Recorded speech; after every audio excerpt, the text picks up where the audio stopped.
Ikhwan fillah arsyad wa rahimakumullah. Bapak dan ibu-ibu, para ikhwan wal akhwat yang mudah-mudahan dimuliakan oleh Allah Subhanahu wa taala. Alhamdulillah, pada malam hari ini kita kembali bersyukur kepada Allah Subhanahu wa taala di Senin malam kelima kali ini kita masih dimudahkan oleh Allah Subhanahu wa taala bisa hadir kembali di Masjid Al-Fajr ini untuk melanjutkan kajian kita yang mudah-mudahan ilmu yang kita dapatkan bisa menambah amal dan ketakwaan kita kepada Allah Subhanahu wa taala. Karena para sahabat Nabi dan para ulama salaf terdahulu tidaklah mereka menuntut sebuah ilmu kecuali lil amal, kecuali dalam rangka untuk diamalkan. Jadi bukan hanya sekedar menambah ilmunya saja namun tidak diamalkan. Namun para ulama salaf terdahulu mereka menuntut ilmu, setelah itu mereka amalkan. Mudah-mudahan dengan bertambahnya ilmu kita maka bertambah pula lah amal-amal soleh kita, dan kemudian bertambah pula keistiqomahan kita di jalan Allah Subhanahu wa taala. Tapi Bapak-Ibu sekalian yang mudah-mudahan dimuliakan oleh Allah Subhanahu wa taala, seyogyanya nanti jadwal saya di Senin pertama insyaallah, dan dimulai tahun ini atau setelah bulan Ramadan ini kita akan membahas kitabnya Syekh Muhammad bin Abdul Wahab. Kita akan bahas dua kitab beliau yang utama dulu. Yang pertama akan kita bahas adalah kitab Al-Usulus Salasah, kitab Al-Usulus Salasah. Setelah itu nanti kita akan bahas kitab yang kedua, yaitu kitab Kasyfus Syubuhat. Karena apa? Kita akan mengkaji kitabnya Syekh Muhammad bin Abdul Wahab rahimahullah ta'ala, karena beliau hari ini salah satu di antara sekian banyak ulama-ulama kita yang mendapatkan al-iftira, tuduhan-tuduhan atau fitnah-fitnah yang sangat keji. Jadi salah satu ulama alim, seorang ulama yang alim, abid, yang hari ini menjadi tersangka, tertuduh atau tersangka utama yang dituduh dengan berbagai macam fitnah, itu adalah beliau Syekh Muhammad bin Abdul Wahab, yang sekarang didengungkan oleh orang-orang yang membenci beliau dengan istilah gerakan Wahabi. Dan sayangnya banyak umat Islam yang tidak mengenal Wahabi ini dengan benar, atau tidak mengenal siapa Syekh Muhammad bin Abdul Wahab, kemudian akhirnya menerima dengan semudah itu, atau menerima apa adanya apa yang dituduhkan atau yang difitnahkan terhadap Syekh Muhammad bin Abdul Wahab, Sehingga hari ini kalau ada gerakan-gerakan yang dianggap tidak sejalan dengan kelompok yang bisa dikatakan paling banyak pengikutnya di Indonesia hari ini, yang bisa dikatakan sebagai organisasi yang superior ya. Superior ini karena punya jumlah pengikut yang banyak ya. Yang katanya jumlah pengikutnya di Indonesia lebih dari 100 juta orang ya. Katanya lebih dari 100 juta orang. Lah kemudian kalau ada dari umat Islam ya, kalau ada dari umat Islam yang kemudian beramal atau mengamalkan sesuatu atau memiliki akidah yang tidak sama dengan kelompok yang menganggap dirinya superior ini ya kita bilang aja lah Nahdlatul Ulama NU ya. Nah, kemudian kita dituduh sebagai kelompok apa? Kelompok Wahabi. Padahal nanti sebenarnya banyak perkara-perkara di kalangan NU sendiri pun yang sebenarnya kebenaran itu disembunyikan. Contoh misalnya yang lagi ramai juga misalnya masalah tahlilan misalnya.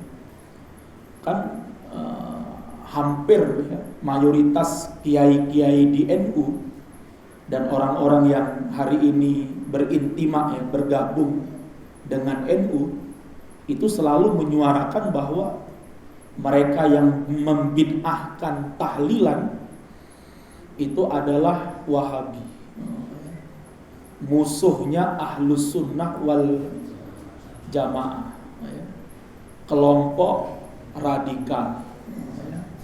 Maka kita wajib hati-hati. Jadi kalau di kampung, di desa ada kelompok atau ada orang yang tidak mau tahlilan, ini adalah apa? Wahabi. Ini kelompok radikal. Ini hati-hati. Ini berbahaya. Padahal kalau mereka mau jujur, dan itu sudah hari ini sudah dibongkar ya, sebagian ulama-ulama NU yang lurus artinya yang istilahnya mereka memiliki hati yang baik ya, pemahaman yang benar ya. Kemudian Allah anugerahkan kepada mereka hidayah dan taufik. Mereka kemudian menyampaikan sebenarnya siapa yang Wahabi. Ternyata ada seorang kiai NU senior dan itu adalah guru daripada Syekh atau Hadratus Syekh Kiai Hasyim Al-Asy'ari, namanya Kiai Soleh Darat. Jadi ada guru, ini gurunya Kiai Haji Hasyim Al-Asy'ari. Padahal NU selama ini berintimaknya kepada siapa? Beriktimatnya, berpegang teguhnya kepada siapa? Kepada Kiai Haji Hasyim Al-Asy'ari rahimahullah ta'ala, ya kan? Nah ternyata Kiai Haji Hasyim itu punya guru dari Semarang, namanya Kiai Soleh Darat. Memiliki satu buku, sebuah kitab yang beliau tulis, yang beliau jelaskan dalam kitabnya ini, di mana Kiai Soleh Darat mengatakan apa? Bahwa tahlilan dan berkumpul di rumah orang yang mati, makan-makan di rumah mereka dan kemudian melakukan apa yang disebut hari ini dengan istilah tahlilan atau kirim pahala itu adalah bid'atun mungkaratun. Ini adalah bid'ah yang mungkarah, kata Kiai Haji Soleh Darat. Dan berpahala orang-orang yang mencegah perbuatan tersebut. Dan itu juga diakui oleh tokoh muda NU yang bernama Kiai Haji Idrus Romli. Ketika dia ditanya tentang apa hukum tahlilan dan kemudian disodorkan kepadanya pernyataannya dan pendapat dan perkataannya Kiai Haji Soleh Darat, beliau mengatakan memang ya, bahwa makan-makan dan kumpul di rumah orang yang mati, kemudian makan-makan yang kemudian sekarang kita sebut dengan istilah tahlilan itu ya, ada 3 hari, 7 hari, 100 hari, tekan 1000 beleh wedhus. Kemudian kuburannya dikei kijing.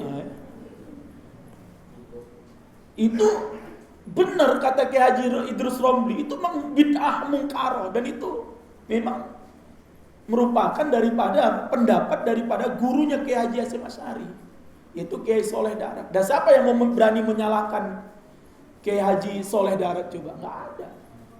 Namun kata Kiai Haji Idrus Romli, lah karena ini sudah mentradisi di kalangan Nahdliyin, ini sudah menjadi tradisi yang bisa dikatakan mengakar di kalangan orang-orang NU. Dia bilang, lah kalau nanti kita larang ini bisa jadi fitnah. Ya akhirnya ya sudahlah, kita biarkan. Lah dari sini menunjukkan berarti apa? Ya, mereka sendiri kadang tidak jujur, ya. Tidak jujur di dalam menyampaikan ilmu yang telah mereka dapatkan dari apa? Ulama-ulama dan kiai-kiai mereka. Ada perkara-perkara hak yang mereka sembunyikan. Demi apa? Demi tetap tradisi yang sebenarnya ini bid'ah itu terus apa?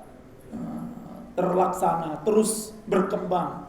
Karena di dalam perkara itu tentunya ada unsur-unsur, ya, ada kemanfaatan duniawi yang didapatkan, ya kan? Bagi masyarakatnya jelas, ya, ada manfaat duniawinya di situ. Apa itu? Ko maem, ko mulih gowo berkat. Nah, terus kiai ini untuk berkat, untuk amplop, rokok meneh ya. Tambah rokok ya. Lah maka sekalian mudah-mudahan dimuliakan oleh Allah Subhanahu wa taala. Lah apa kemudian ini berani mereka mengatakan ini Wahabi? Apakah berani kemudian teman-teman di NU kemudian menuding Kiai Haji Soleh Darat sebagai Wahabi? Yang ada hanyalah mereka diam. Ya, mereka diam dan mereka sembunyikan al-haq itu. Lah maka sekalian yang mudah-mudahan dimuliakan oleh Allah, ini penting ya. Lah termasuk banyak tuduhan-tuduhan dusta atau fitnah-fitnah yang enggak benar yang dialamatkan oleh mereka, terutama dari kalangan Asy'ariyin, ya, dari kalangan Asy'ariyah, dari pengikutnya imam yang mengklaim diri mereka sebagai pengikutnya Imam Abu Hasan Al-Asy'ari rahimahullah ta'ala terhadap Syekh Muhammad bin Abdul Wahab. Lah karenanya kita tentunya ingin mengkaji, ya. Kita ingin mengkaji apa benar fitnah yang selama ini dituduhkan kepada Syekh Muhammad bin Abdul Wahab, yang kemudian apa? Gerakan Wahabi ini dianggap sebagai gerakan yang membahayakan umat, membahayakan masyarakat, bahkan membahayakan negara, ya. Membahayakan negara. Nah ini yang harus kita waspadai, ya. Taib ikhwan fillah ar-rasyidin warsadakumullah.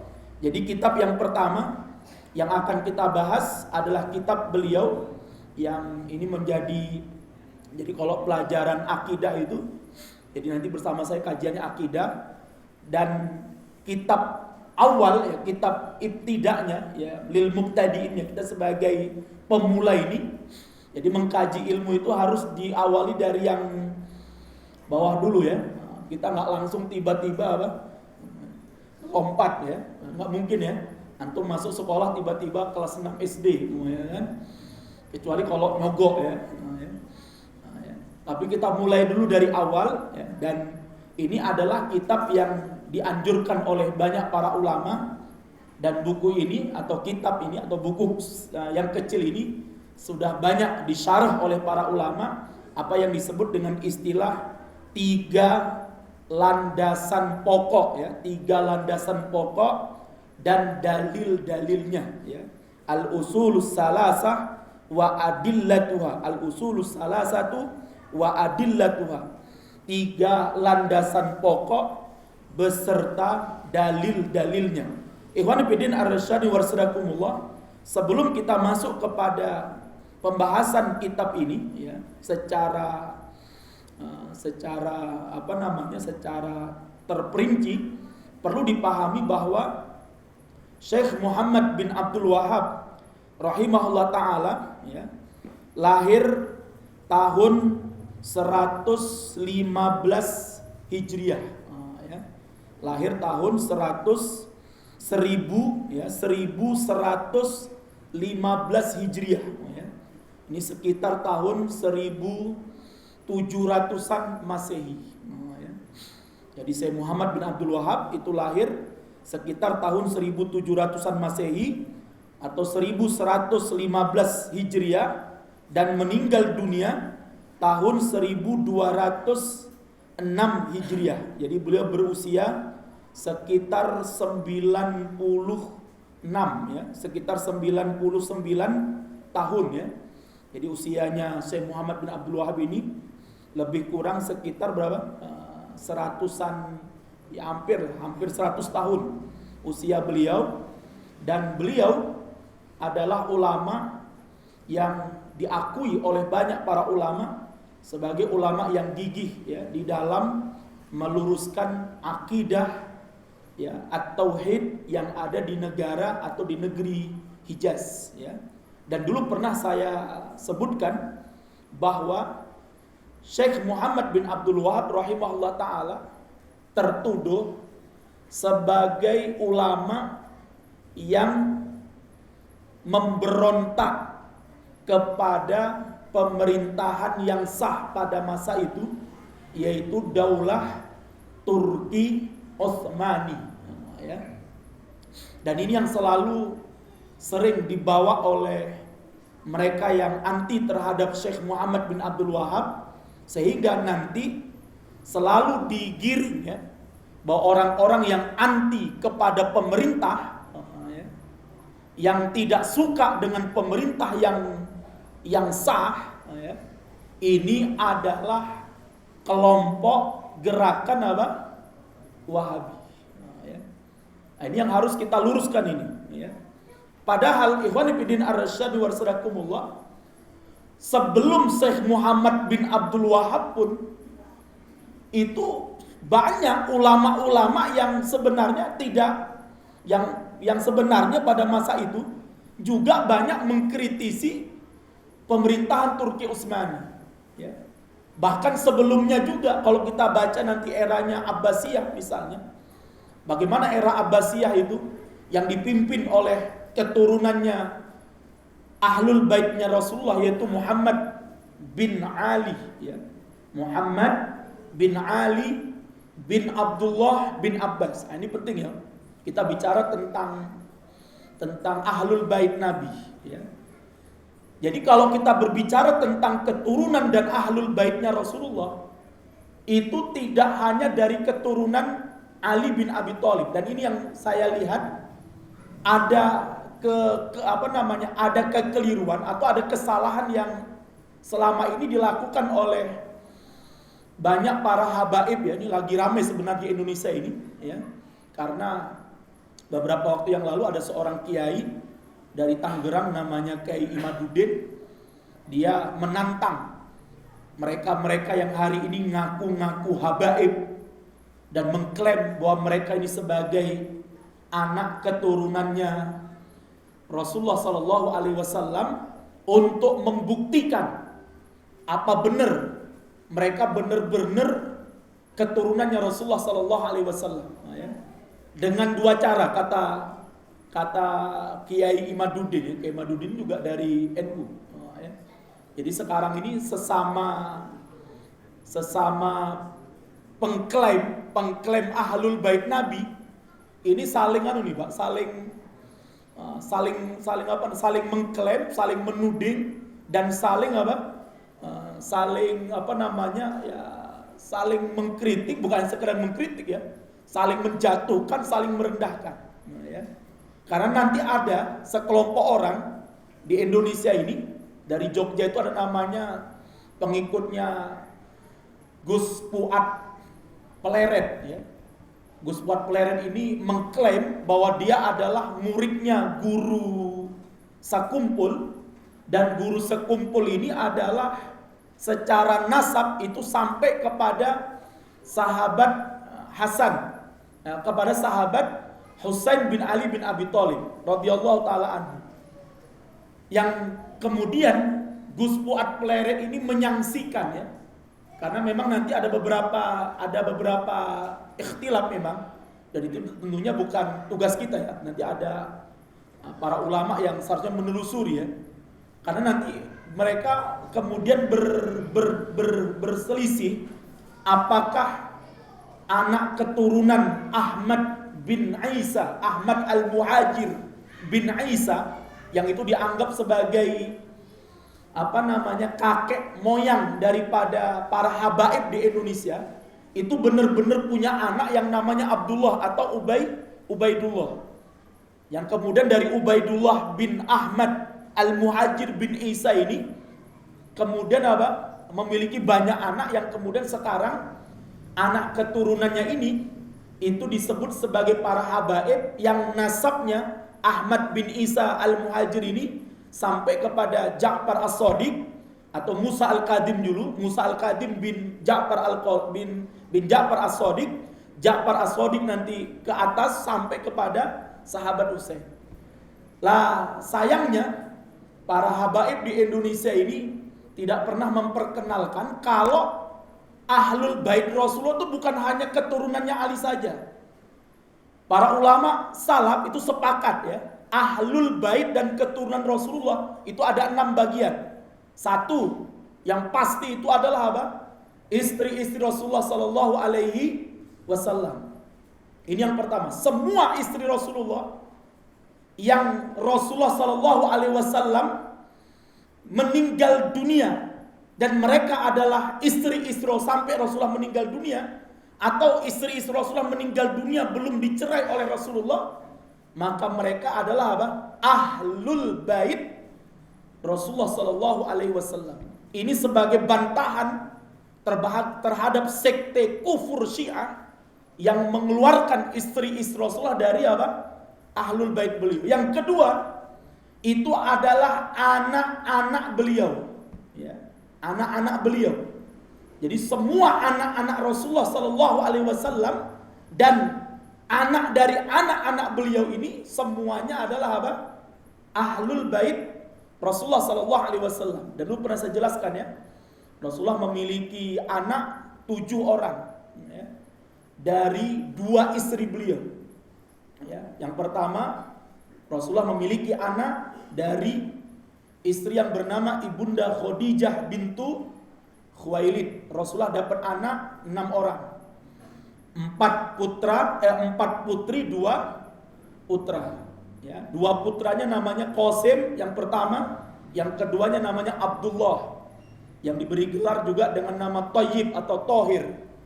Dan kedua-duanya putra Rasulullah Sallallahu Alaihi Wasallam radhiyallahu taala anhuma itu meninggal dunia di waktu masih kecil. Ya. Tinggallah 4 putri Rasulullah Sallallahu Alaihi Wasallam yang hidup sampai besar. Yang pertama, yang paling besar namanya Ibunda Zainab bintu Rasulillah, menikah dengan Abul As. Dari pernikahan Zainab dengan sahabat yang bernama Abul As, Rasulullah punya cucu 2. Rasulullah bercucu 2. Yang pertama namanya Ali. Ali meninggal dunia di waktu masih kecil. Kemudian Rasulullah punya seorang cucu perempuan dari Ibunda Zainab, namanya Umamah bintu Abil As. Ya. Lah Umamah inilah yang dalam hadis disebutkan Rasulullah pernah sholat sambil menggendong cucu beliau. Ya. Jadi boleh ya, sholat menggendong anak kita. Ya. Kalau misalnya kita nggak gendong anak ini mungkin bisa nangis dan itu mengganggu orang sholat. Yang nggak boleh gendong mamanya anak. Ya bukan orang oleh kabutan, jadi dengan boten kuat. Ya. Jadi boleh gendong anak ketika sholat itu boleh. Maka Rasulullah itu ketika berdiri beliau gendong itu Umamah. Ketika rukuk dan sujud Rasulullah letakkan Umamah. Ya. Nanti pas lagi berdiri Rasulullah gendong lagi Umamah. Ini diperbolehkan. Dan yang digendong oleh Rasulullah itu adalah Umamah. Umamah hidup sampai besar, ya. Dan nanti Umamah ini menikah dengan siapa? Dengan sahabat Ali setelah meninggalnya Ibunda Fatimah. Ya. Jadi menjelang Ibunda Fatimah meninggal dunia karena sakit, ya, Ibunda Fatimah ini sakit ketika akan wafatnya beliau radhiyallahu taala anhu. Beliau berpesan kepada sahabat Ali, kepada suaminya, "Wahai Ali, kalau nanti sepeninggalku engkau ingin menikah lagi, maka apa? Aku ridho engkau nikah dengan keponakanku," yaitu siapa? Umamah. Jadi Umamah ini kan keponakannya kan, anak kakaknya, anak Mbak ya. Anak kakaknya Ibunda Fatimah, anak kakaknya itu Zainab, ya. Punya anak namanya Umamah. Lah, maka ketika Ibunda Fatimah meninggal setelah habis masa iddahnya, setelah Ibunda Fatimah meninggal dunia, maka sahabat Ali menikahi Umamah radhiyallahu taala anha, ya. Dan Umamah ini ketika menikah dengan sahabat Ali, beliau tidak memiliki anak keturunan. Jadi sahabat Ali ini nikah dengan keponakan, tapi keponakannya apa? Istri. Kalau keponakan suami kan nggak boleh, dan kita nggak boleh menggabungkan antara bibi dengan keponakan, nggak boleh, haram. Ya. Jadi kalau jenengan ingin menikahi keponakan istri jenengan, ya nunggu apa? Nunggu istri jenengan meninggal dulu, atau jenengan ceraikan. Kalau ceraikan ya kok dibeleh. Jadi boleh, ya. Atau tidak boleh menikahi dua saudari kandung dalam satu waktu, juga nggak boleh, haram hukumnya. Kecuali salah satu dari keduanya apa? Meninggal dulu atau cerai. Makanya kan ada istilah ibu sambung, itu istilahnya apa ya? Atau istri sambung, biasanya nyambung. Jadi istrinya meninggal diganti oleh, bukan diganti ya, suaminya nikah lagi dengan apa?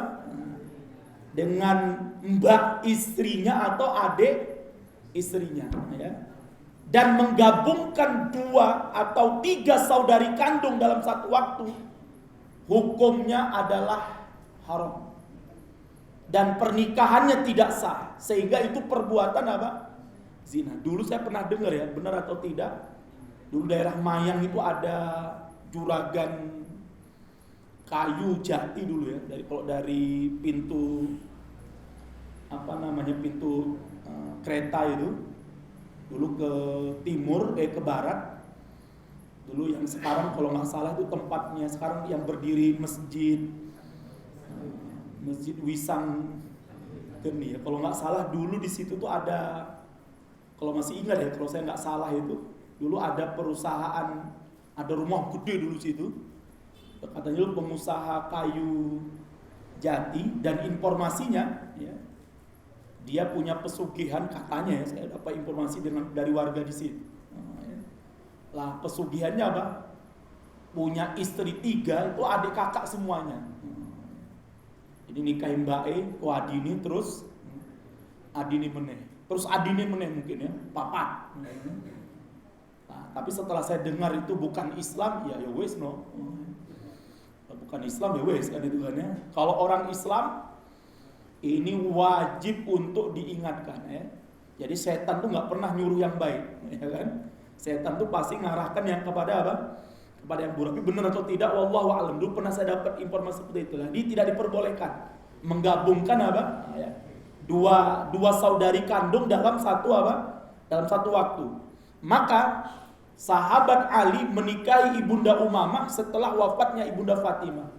Setelah Ibunda Fatimah, setelah sahabat Ali akan meninggal dunia, setelah beliau ditikam oleh oleh manusia yang sangat durjana itu, Abdurrahman ibnu Muljim, maka sahabat Ali berwasiat kepada seorang sahabat namanya Mughirah bin Syu'bah kalau tidak salah, agar Mughirah menikahi Umamah kalau nanti dia meninggal dunia.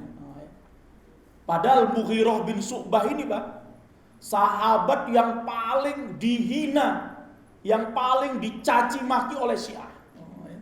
Jadi di antara sahabat yang dihina, dilecehkan, direndahkan oleh Syiah, itu ada sahabat Mughirah bin Syu'bah. Lah padahal Mughirah bin Syu'bah itu menikahi siapa? Satu, menikahi cucunya Rasulullah. Dua, menikahi apa? Bukan hanya cucu Rasulullah saja, janda daripada apa? Sahabat Ali yang dipuja-puja oleh apa? Jadi Syiah ini memang secara akal memang nggak beres memang, nggak waras. Ya, makanya kita bersyukur kepada Allah Subhanahu Wa Taala, Allah selamatkan kita dari akidah Syiah ini. Ya. Dan alhamdulillah kemarin kita bisa menyelamatkan ya. Mudah-mudahan Allah beri keistiqomahan kepada teman-teman kita dan ikhwan-ikhwan kita di masjid namanya Masjid Bahauddin Nur Hidayah ya. Itu di daerah Singopuran ya.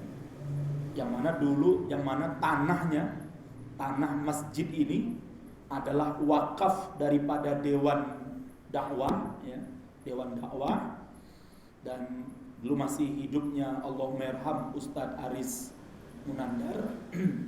Jadi ketika Ustadz Aris Munandar masih hidup dan sholat di situ, ya, mereka tidak berani ya ngutik-ngutik masjid itu. Ya. Jadi masjid itu tanahnya wakaf Dewan Dakwah, bangunannya itu wakaf dari Yayasan Surabaya atas nama orang yang mewakafkannya itu namanya Bahauddin. Sehingga kemudian kok ada Nur Hidayah atas bantuan atau atas atas link yang disampaikan oleh Yayasan Nur Hidayah. Lah dalam perjalanan berikutnya maka mulailah mereka membuat kelompok yang hari ini kita tahu ya sangat membela Syiah. Sampai ada salah satu dari takmirnya itu cerita kepada kita, itu Tengku Azhar itu kalau diizinke karo kiaiku dipateni tak pateni. Tapi karena urung diizinke ora tak pateni. Jadi bahasa mereka sudah itu langsung cerita sama salah satu takmir masjid ya. Dan mereka ini orang yang demi Allah saya kata pembela Syiah benar. Kalau enggak Syiah pembela Syiah. Ya, dan itu kita kemarin pas Ramadan kita ngadakan daurah atau safari dakwah Ramadan. Kita sampai safari dakwah itu di sana di ujung antara Sukoharjo dengan Wonogiri sana. Sebelah selatan sana ya. Selatan bagian yang sekarang ada jalan pintas atau jalan apa itu yang dibuat dekat waduk apa itu namanya itu yang daerah dekat Sukoharjo sana ya. Nah itu ketemu dengan jamaah di sana dan di sana ada orang-orang gumuk yang memang sudah lama mereka berada di sana dan mereka bilang ya, sopo sing ngomong Syiah karo Islam ora iso bersatu. Kuwi Tengku Azhar kowe rene tak kandhani. Tak kandhani lho. Ya. Enak wae ngomong Syiah karo Islam ora iso bersatu. Sing ngomong sapa? Itu yang saksi warga di sana. Dan nama yang disebut Tengku Azhar. Artinya Pak, berarti kan mereka memang di lapangan, memang di permukaan, memang mereka menjadi pembela Syiah gitu. Sampai mereka mengatakan apa? Siapa yang mengatakan Syiah dan Islam tidak bisa bersatu? Lah, maka sekalian mudah-mudahan dimuliakan oleh Allah Subhanahu wa taala. Ya, alhamdulillah. Ya. Bagaimana kemudian dan akhirnya memang masyarakat di sana pun cerita ya. Di Masjid Bahauddin ini mereka juga mengatakan apa? Walaupun kelihatannya Islam ngaji kok ada sesuatu yang menurut mereka aneh, janggal. Ya. Dan selama ini tidak mereka ceritakan ya. Bahkan ketua takmirnya di Bahauddin itu cerita ya. Jadi istrinya dan istrinya sering ikuti pengajiannya orang-orang Gumu ini. Ya. Sering sebelum tahu ya. Jadi sebelum tahu, setelah tahu, akhirnya kemudian nggak ngaji lagi. Itu langsung disuruh baiat. Ya. Jadi ketua tamu saya dan istri saya Ustaz itu langsung diminta, udah Pak jenengan sama ibu kita ajak ke sowan ke kiai, ke baiat. Baiat. Jadi baiat ini bukan sesuatu yang kemarin aja Ustadz Hanan At-Taqi di baiat karo NU ya kan. Jadi kalau selama ini ada istilah baiat yang dianggap baiat ini radikal sebagainya, nah, makanya bos kalian yang mudah-mudahan dimuliakan oleh Allah Subhanahu wa taala. Jadi akhirnya ketua tamunya ngomong, berarti jelas mereka ini ada baiat. Buktinya apa? Saya sama istri saya diajak dan diajak sowan ke lor untuk apa? Untuk dibaiat. Nah, maka apa? Sekalian mudah-mudahan dimuliakan oleh Allah Subhanahu wa taala. Jadi ini kita penting untuk kita perhatikan ya. Lah oleh sebab itu Bapak sekalian yang mudah-mudahan dimuliakan oleh Allah Subhanahu wa taala. Kita kembali ke awal. Jadi Syekh Muhammad bin Abdul Wahhab rahimahullah taala ya. Beliau ketika berada di negeri Hijaz dan kemudian ketemu dengan raja pertama pendiri Raja Saudi atau disebut dengan Muhammad bin Raja Saud pertama itu, Muhammad bin Saud yang pertama atau Raja Saud yang pertama ya. Itu wilayah Hijaz ini adalah wilayah yang tidak semuanya di bawah kekuasaan Daulah Utsmaniyah. Jadi kan Hijaz itu luas ya. Wilayah Arab ini luas. Memang ada sebahagian yang memang berada di wilayah kekuasaannya Daulah Turki Utsmani ya. Namun itu tidak semuanya sampai dikuasai oleh Daulah Utsmaniyah. Sehingga kemudian Syekh Muhammad bin Abdul Wahhab nantinya bersama Raja Saud pertama ini itu berada di wilayah yang berada di luar kekuasaan daripada kerajaan Saudi. Lah terus gimana memberontaknya kan gitu kan ya. Toh kita kembali ke tadi ya. Jadi itu yang pertama ya. Kemudian Rasulullah punya anak namanya Ruqayyah. Ruqayyah ini menikah dengan ibunda Ruqayyah, menikah dengan sahabat Utsman. Ada yang mengatakan beliau punya anak namanya Abdullah, meninggal dunia waktu masih kecil. Kemudian Ummu Kulsum menikah dengan sahabat Utsman, tidak punya anak. Dan kemudian yang terakhir adalah ibunda Fatimah. Ibunda Fatimah punya anak yang disepakati oleh para ulama itu 4 yang hidup ya. Sahabat Ali, sahabat Hasan, sahabat Husain, ibunda Ummu Kulsum, dan satunya lagi ibunda Zainab.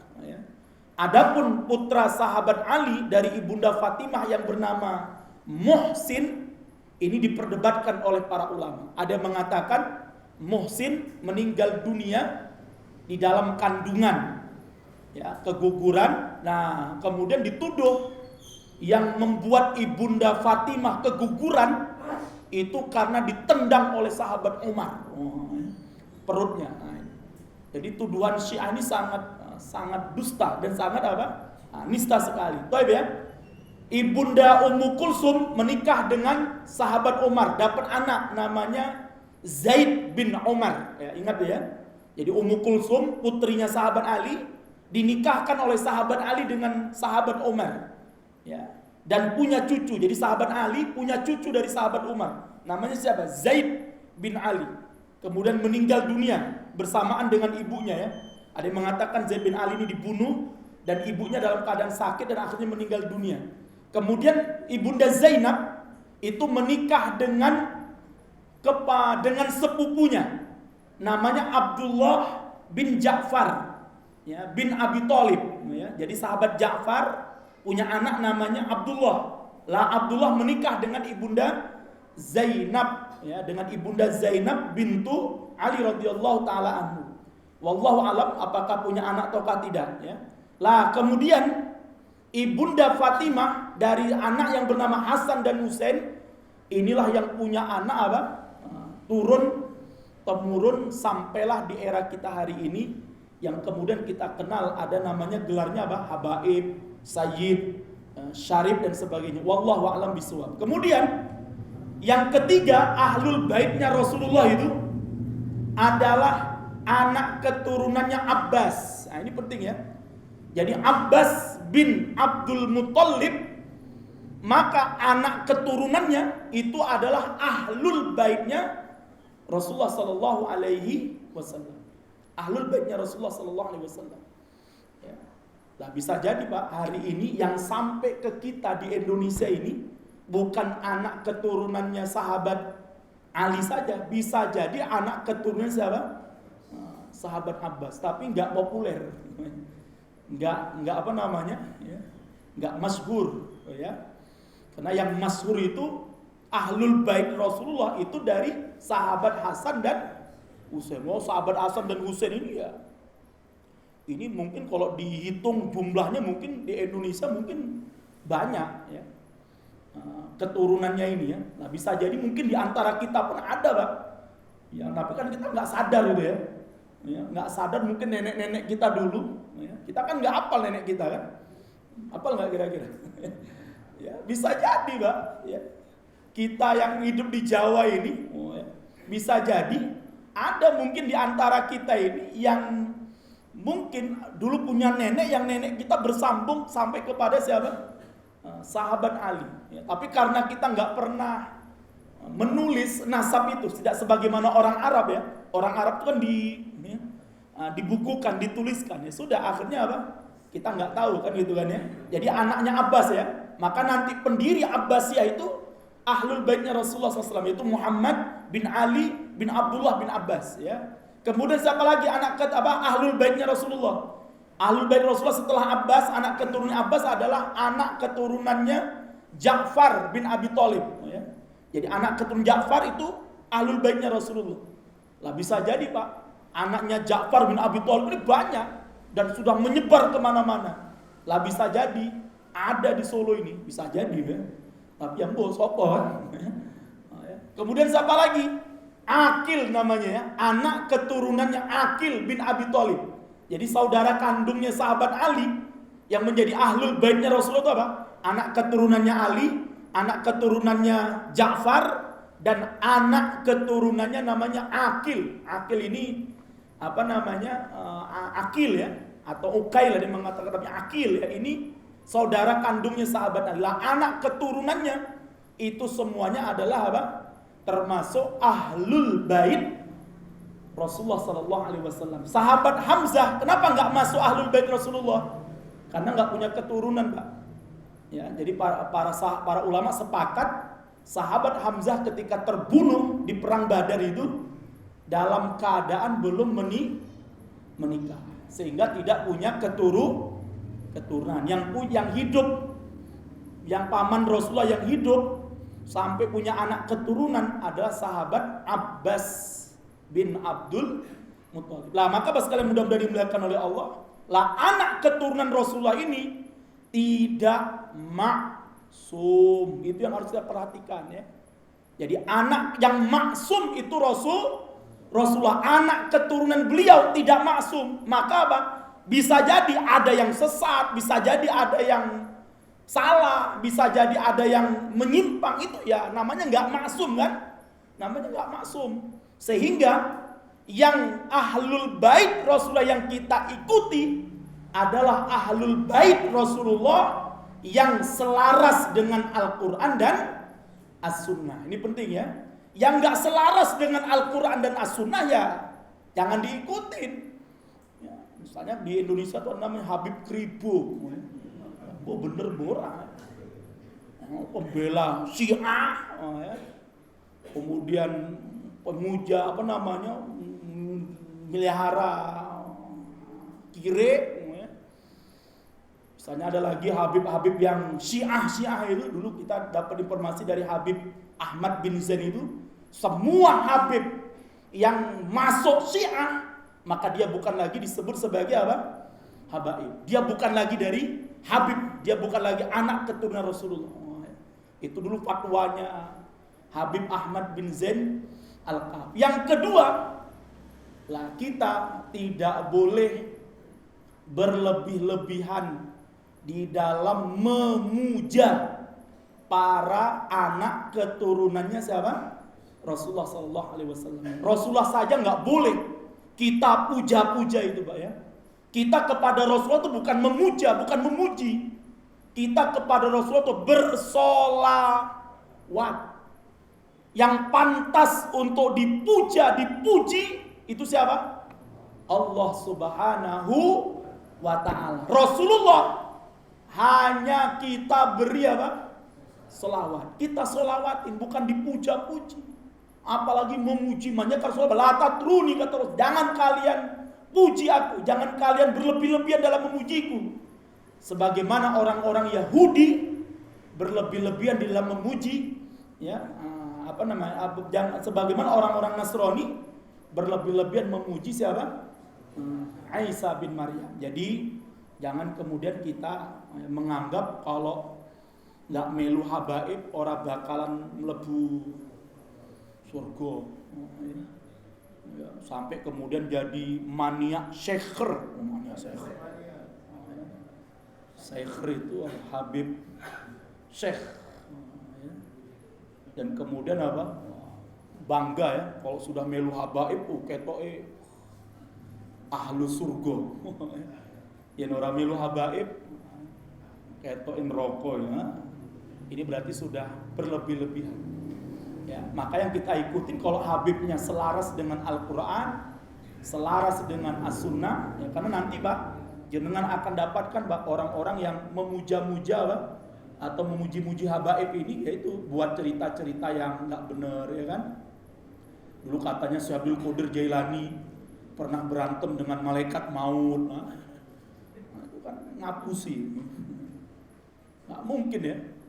Masa Abdul Qadir Jailani. Saya Abdul Qadir Jailani kan dari ahlul baitnya Rasulullah ya. Katanya apa? Berantem dengan malaikat maut. Jadi pagi-pagi pulang dari masjid, saya Abdul Qadir Jailani ketemu malaikat maut di jalan ya. Ditanya, bawa apa ente? Bawa keranjang nyawa. Tak lihat sih ono tonggoku ora. Iki tonggoku iki. Masih muda, bojone masih ayu, anake siji kok wis cabut nyawane. Balike. Ora iso, wis cabut. Akhirnya apa? Syekh Abdul Qadir Jailani tarik-tarikan keranjang nyawa. Akhirnya keranjangnya jebol, nyawane balik ke bumi. Manusia ini urip meneh. Itu kan ngapusi. Tapi banyak Pak orang yang Masya Allah Syekh Abdul Qadir. Makanya sekarang itu selalu Syekh Abdul Qadir Jailani dipuja-puja Pak. Maka setiap ada hadrah, yang pertama kali disebut ila hadrati Syekh Abdul Qadir Al-Jailani Al-Baqarah. Tele-tele. Jadi besok kalau jenengan disuruh ikut tahlilan menuai ya. Ila hadrati Syekh Abdul Qadir Jailani Al-Baqarah. Di kedua ila hadrati Syekh Abdul Qadir Jailani Ali Imran. Saya yakin jenengan diprotes ini. Baik ya, kita lanjutkan pada pertemuan yang akan datang. Ya, mudah-mudahan bermanfaat dan mudah-mudahan kita selalu dimudahkan oleh Allah mengikuti Rasulullah, anak-anak keturunan beliau dan ahlul bait beliau yang lurus, yang benar, dan juga ulama-ulama kita yang bukan ahlul bait, yang lurus dan yang benar, dan juga kepada ustaz-ustaz kita semuanya. Demikian kita akhiri dengan doa kafaratul majelis. Subhanallah bihamdika asyhadu an la ilaha illa anta astaghfiruka wa atubu ilaik. Billahi taufiq wal hidayah. Assalamualaikum warahmatullahi wabarakatuh.